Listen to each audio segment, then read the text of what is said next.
ఏకాంతంగా గడపాలనుకునే దంపతులు లవర్స్కి ఓయో రూములు మంచి అవకాశంగా మారాయి. అదే సమయంలో ఇవి కొన్ని నేరాలకు కేంద్ర బిందువులుగా మారుతున్నాయి. తాజాగా శంషాబాద్లోని ఓ ఓయో హోటల్ నిర్వాహకుడు గదిలో సీక్రెట్ కెమెరా పెట్టి అక్కడకు వచ్చిన వారు ఏకాంతంగా గడిపిన సమయాన్ని రికార్డ్ చేసి ఆ తర్వాత బెదిరింపులకు పాల్పడ్డ సంగతి తెలిసిందే. ఈ నేపథ్యంలోనే తాజాగా హైదరాబాద్ పోలీసులు ఓయో హోటల్ నిర్వాహకులకు కీలక అలర్ట్ జారీ చేశారు. కొత్త రూల్స్ తీసుకువచ్చారు. వాటిని పాటించకపోతే కఠిన చర్యలు తప్పవని హెచ్చరించారు. తెలంగాణ ఉమెన్ సేఫ్టీ డీజీ శిఖా గోయల్ తాజాగా ఓయో రూమ్ నిర్వాహకులతో భేటీ అయ్యారు. రాష్ట్రంలో ఉన్న ఓయో రూమ్ల నిర్వహణ తీరు తదితర అంశాలపై హోటల్ మేనేజర్స్తో చర్చించారు. మహిళల భద్రతకు విఘాతం కలిగించేలా ఓయో రూమ్ హోటల్స్ నిర్వాహకులు ప్రవర్తిస్తే కఠిన చర్యలు తీసుకుంటామని పోలీసులు హెచ్చరించారు.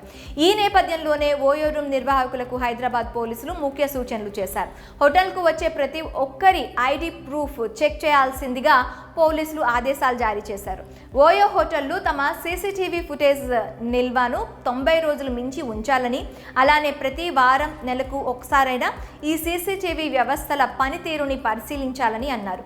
ఓయో హోటల్ గదులు, రిసెప్షన్ ప్రాంతాల్లో అత్యవసర టెలిఫోన్ నెంబర్లు అందుబాటులో ఉంచాలని సూచించారు. హోటల్ సిబ్బందికి మహిళా భద్రతకు సంబంధించిన విధానాలపై శిక్షణ ఇప్పించాలని, ఓయో హోటళ్లు మహిళా అతిథులకు ప్రత్యేక భద్రతా సదుపాయాలు అందించాలని అన్నారు. ఎలాంటి అనుమానాస్పద కార్యకలాపాలు నిర్వహించకూడదని, ఒకవేళ అలా జరిగితే హోటల్ మేనేజ్మెంట్ వెంటనే పోలీసులకు సమాచారం ఇవ్వాలని తెలిపారు. హోటల్ బుకింగ్ సమయంలో ఈమెయిల్స్, SMS ద్వారా అతిథులకు భద్రతా సూచనలు పంపించబడతాయని, ఈ విధానం తెలంగాణలోని హోటళ్లలో సురక్షిత వాతావరణం సృష్టించడానికి, వారి భద్రతా ప్రమాణాలను మెరుగుపరచడానికి రూపొందించబడిందని పోలీసులు తెలిపారు.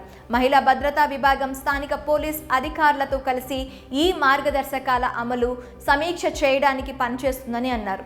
ఈ సమావేశానికి హైదరాబాద్లోని వివిధ ఓయో రూమ్స్ నిర్వాహకులతో పాటు యాంటీ హ్యూమన్ ట్రాఫికింగ్ అధికారులు కూడా పాల్గొన్నారు. ఇకపై నగరంలోని ఓయో హోటల్ నిర్వాహకులు ఖచ్చితంగా ఈ నిబంధనలు పాటించాలని, లేదంటే కఠిన చర్యలు తప్పవని హెచ్చరించారు.